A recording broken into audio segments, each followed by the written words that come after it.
Hello అండి, ఎలా ఉన్నారు? అందరూ బాగున్నారా? నేను కూడా చాలా బాగున్నాను. ఈరోజు వ్లాగ్ ఏంటో చూసే ముందు మన ఛానల్ సబ్స్క్రైబ్ చేసుకోండి.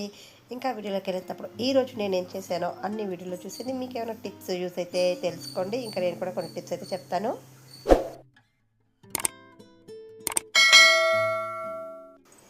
ముందుగా టిప్ అయితే తెలుసుకుందామండి. చాలామంది ఇళ్ళల్లో ఇవి మనకు అక్షింతలు అనేవి ఉండనే ఉంటాయి. అక్షింతలు చాలామంది అప్పటికప్పుడు పసుపు వేసేసి కాస్త వాటర్ వేసేసి కలిపిస్తూ ఉంటారు. ఇలా ఎప్పుడు చేయొద్దండి. ఎందుకంటే అక్షింతలు ఎప్పుడు కూడా నీళ్ళతో చేయటం వల్ల అవి గిడసబారినట్టు అయిపోయి తొందరగా ఫంగస్ అనేది బూజు అనేది వచ్చేసి పాడైపోతూ ఉంటే ఎక్కువ రోజులు స్టోర్ కూడా ఉండవు.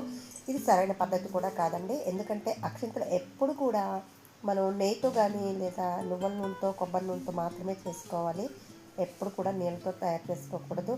ఇలా చేయటం అంత మంచిది కూడా కాదు కాబట్టి, ఎందుకంటే ఇది బూజు పట్టి పాడైపోతాయి, ఎక్కువ రోజులు ఉండవు, చేసినా కూడా ప్రతిఫలం ఉండదు కాబట్టి చక్కగా నెయ్యి లేదా నూనెతో చేసుకుంటే మనకి ఎప్పటికీ ఉంటాయి. అలాగే ఇవి ఎలా స్టోర్ చేసుకోవాలంటే ఒక ప్లాస్టిక్ డబ్బాలో కానీ ఏది స్టీల్ డబ్బాలో కానీ వేసేసి ఒక లవంగం కానీ వేసుకున్నారంటే అవి ఎప్పటికీ పురుగు పట్టకుండా ఎప్పుడు పడితే అప్పుడు మనం యూజ్ చేసుకోవడానికి యూజ్ అవుతాయి. ఇంకా ప్రతిరోజు కూడా ఇంట్లో ధూపం అనేది వేస్తూ రావాలండి. ఈ ధూపం వేయడం వల్ల ఇంటిలో ఉన్న నెగటివ్ ఎనర్జీ మొత్తం పారిపోతుంది. అంటే ఇంట్లో అంతా సుఖ సంతోషాలే ఉంటాయి కాబట్టి ప్రతి ఒక్కళ్ళు కూడా ఇంట్లో నిత్య దీపారాధన చేస్తూ ధూపం అనేది వేసుకోండి.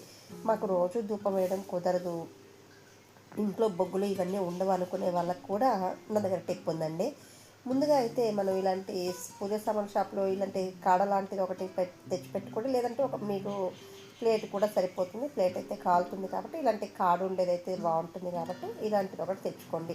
మా ఇంట్లో ఇవి లేవు అనుకున్న వాళ్ళు టెంకాయ పీచు అయితే ప్రతి దగ్గర దొరుకుతుంది. మనం కొబ్బరికాయ కొట్టినప్పుడు కూడా ఉంటుంది కాబట్టి ఆ పీచు అంతా స్టోర్ చేసి పెట్టుకొని ఎప్పుడు మంగళవారం కానీ శుక్రవారం కానీ ప్రతిరోజు కానీ ఒకటి రెండు తీసుకొని పచ్చికర్పూరం వేసేసి అది బాగా నిప్పులైనాక ఆవు పిడకలు అలాగే గుగ్గిలో సాంబ్రాణి పొగ వేసేసి చక్కగా ప్రతిరోజు వేసుకోండి. లేదంటే శుక్రవారం మంగళవారంలో కూడా వేసుకోండి. ఇది మంగళవారం సాయంత్రం వేస్తారా ఉదయం వేస్తారా అనేది మీ ఇష్టం అండి. మీకు ఎప్పుడు తీరిక కుదిరితే అప్పుడైతే చక్కగా వేసుకోండి. అంతా రెడీ చేసుకున్నాక మన ఇంట్లో ఎన్ని గదులు ఉంటాయో ప్రతి గదిలో కూడా వేసుకుంటే చాలా చాలా మంచిదండి.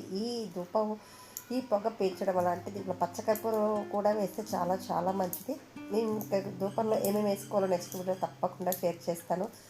ప్రతిరోజు కూడా ఇలాగా ఇంట్లో ధూపం వేసినట్లయితే మీకున్న కష్టాలు కూడా తొలగిపోయి ఇల్లు ప్రశాంతంగా ఉంటుంది. మీరు కూడా చక్కగా ఆరోగ్యంగా ఉంటారు కాబట్టి వీలైనంత వరకు ఈ పనులన్నీ చేస్తూ రండి. నెక్స్ట్ వ్లాగ్ ఏంటో మీకు తెలియాలంటే మన ఛానల్ సబ్స్క్రైబ్ చేసుకోండి. అలాగే బెల్ కానీ ప్రెస్ చేస్తారంటే నేను వెంటనే ఏ వీడియో చేసినా మీకైతే నోటిఫికేషన్ వస్తుంది. ఓకే, చూసి నచ్చింది అనుకుంటున్నాను.